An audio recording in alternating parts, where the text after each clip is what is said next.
According to a recent Fidelity survey, in 2020, about 2/3 of Americans are focusing on their money when it comes to their New Year's resolutions. That means saving, investing, planning for retirement, and budgeting. Now, it's awesome that people are thinking this way, but there's kind of two sides to this coin, because really it also means that there are a lot of people in tough financial situations. And if you look at the big picture numbers, it's pretty clear why. Americans have over $1 trillion in credit card debt and almost $1.5 trillion in student loan debt.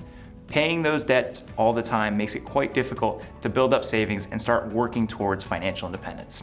But in this video, we're gonna break down exactly how you can do that and some tips to get started in 2020. The first step in understanding your finances is to build a budget. Now, if you've already done that, you can skip ahead, but we're gonna go through it quickly. The best place to start is by looking at your salary. This is your take-home pay, which already takes into account the taxes that you're paying. Start with that number and then list out all of your non-negotiable expenses. These are things you need to pay, like your rent, your mortgage payments, your health insurance premiums, groceries, maybe a car bill, everything that you need to go to work and basically be the person that you are on a day-to-day basis. Now, if you subtract your non-negotiable expenses from your salary, you have your potential savings. This is a surplus, hopefully, but if it's a negative, it means you're running a deficit and you're spending more than you have coming in, which is not sustainable. Now, the tricky thing with non-negotiable expenses is they're non-negotiable. You can't really go without a car if you need it to get to work and you need a roof over your head. So it can be a little trickier to find savings within them, but here are a couple tips to keep in mind as you're trying to cut this line item down.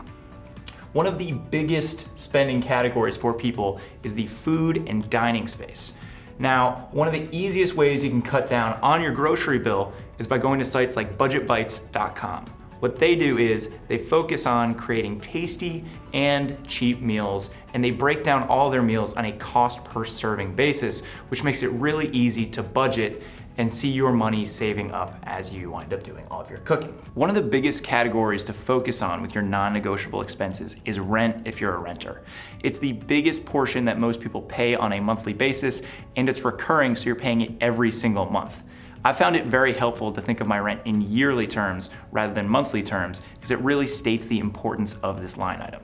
Now, I have pretty much lived in group houses my entire life in Washington, D.C., and the reason for that is it's a lot cheaper than living on my own. Most one-bedroom places in D.C. will rent for $1,500, $1,600, or $1,700 a month, but you can often live in a group house for somewhere between $700 and $1,000 a month. Being able to cut that cost in half by living with roommates means that I'm able to save so much more each month, and over the course of the year, that turns into thousands of dollars.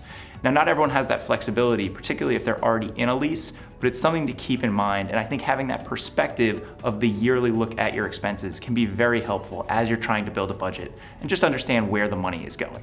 Now, of course, you don't only have your non-negotiable expenses. What's left over here as potential savings is also your disposable income, and it's kind of hard to balance saving for the future while also enjoying the present. So we want to focus on some tools that you can use to help make sure that the potential savings is in fact becoming savings and not being money that you're spending on eating out, entertaining, all that kinds of stuff. Now, there are a couple tried and true methods for budgeting. First up, the cash-only method. So this is gonna take the disposable income, or that bottom line item from before, and then take a small allowance for yourself. Everything that's gonna be left over is your savings.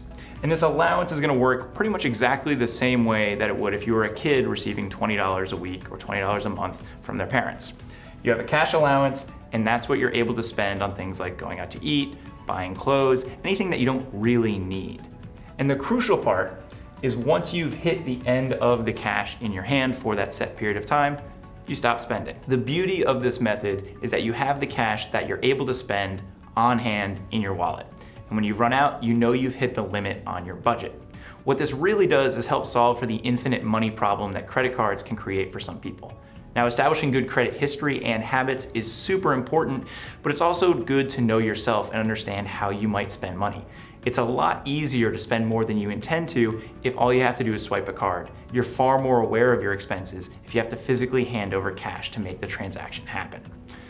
With this method out of the way, we're gonna focus on method number 2. If cash only isn't your thing, we have another approach for you. This is the dollar a week formula.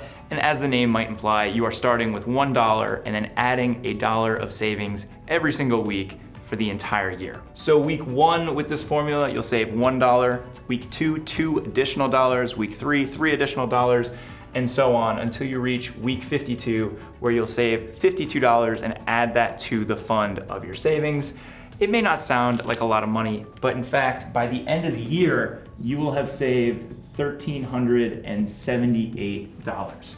Not bad for starting with a single buck. Like most things DIY or self-help, there's no definitive right way to budget and save more. You kind of just have to find the thing that works best for you. Some people like the cash-only approach, but other people like being able to track all their purchases on their credit cards and be able to download those statements after the fact. Just a matter of knowing yourself and knowing how you work best.